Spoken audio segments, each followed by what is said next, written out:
Hello పిల్లలు, welcome to ఒక మంచి కథ ఒక మంచి మాట. One good story, one good thought.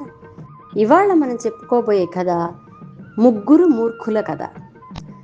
The three foolish friends.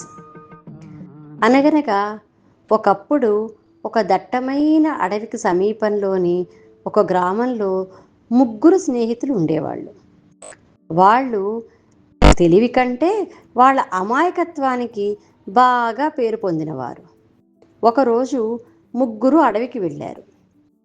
కొంత దూరం వెళ్ళగానే దారిలో వాళ్ళకి ఒక పెద్ద సింహం చనిపోయి కనిపించింది. అప్పుడు మొదటి స్నేహితుడు, ఆహా, మన తెలివితేటలు ప్రపంచానికి చూపించే అవకాశం వచ్చింది, ఈ సింహాన్ని మళ్ళీ బతికిద్దాం అన్నాడు. అప్పుడు రెండో స్నేహితుడు, నేను నా మంత్రశక్తితో దీనికి ఎముకలు, రక్తం, చర్మం అన్నీ యథావిధిగా తయారు చేస్తాను అని అంటూ అతను మంత్రం జపించగానే సింహానికి ఎముకలు, మాంసం, చర్మం అన్నీ ఏర్పడ్డాయి. అప్పుడు మూడో స్నేహితుడు, ఇప్పుడు నా వంతు, నేను ప్రాణం పోస్తాను అని అన్నాడు. అప్పుడు అంతలో అక్కడే వెళ్తున్న ఒక వృద్ధుడు వారిని చూసి దగ్గరికి వెళ్ళాడు. వెళ్ళి ఆ వృద్ధుడు, అయ్యో, అది క్రూరమైన సింహం, దానికి ప్రాణం పొయ్యొద్దు, బతికితే మిమ్మల్ని తినేస్తుంది అని హెచ్చరించాడు. కానీ ముగ్గురు నవ్వేశారు. మొదటి స్నేహితుడు, మీకేమి తెలుసు తాతయ్య, మా విద్య ఎంత గొప్పదో చూడండి అని అన్నాడు. వృద్ధుడు మళ్ళీ చెప్పాడు, నా మాట వినండి, తెలివి ఉన్నవాడు ప్రమాదాన్ని ముందే గుర్తిస్తాడు అని అన్నాడు. అయినా వారతని మాట పట్టించుకోలేదు. మూడో స్నేహితుడు సింహంలో ప్రాణం పోశాడు. ఒక్కసారిగా సింహం కళ్ళు తెరిచింది, చుట్టూ చూసింది, ఎదురుగా నిలబడి ఉన్న ముగ్గురిని చూసింది.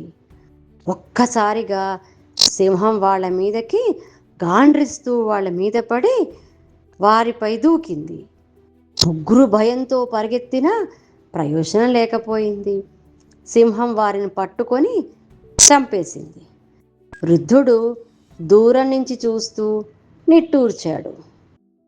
నిట్టూర్చి, విద్య ఒక్కటే సరిపోదు, దానికి తోడు వివేకం కూడా ఉండాలి అని అనుకున్నాడు. పిల్లలు, అర్థమైందా? వివేకం లేని విద్య ప్రమాదకరం. ఎంత జ్ఞానం ఉన్నా పరిస్థితిని అర్థం చేసుకుని సరైన నిర్ణయం తీసుకోవడం నిజమైన తెలివి. Knowledge without wisdom can be dangerous. Always think before you act. వివేకం లేని విద్య చాలా ప్రమాదకరం. పిల్లలు, కొన్నిసార్లు మనకు ఏదైనా చేయగల సామర్థ్యం ఉన్నా అది సరైనదేనా కాదా అని ముందు ఆలోచించాలి. పెద్దలు, ఉపాధ్యాయులు చెప్పే మంచి సలహాలను వినాలి.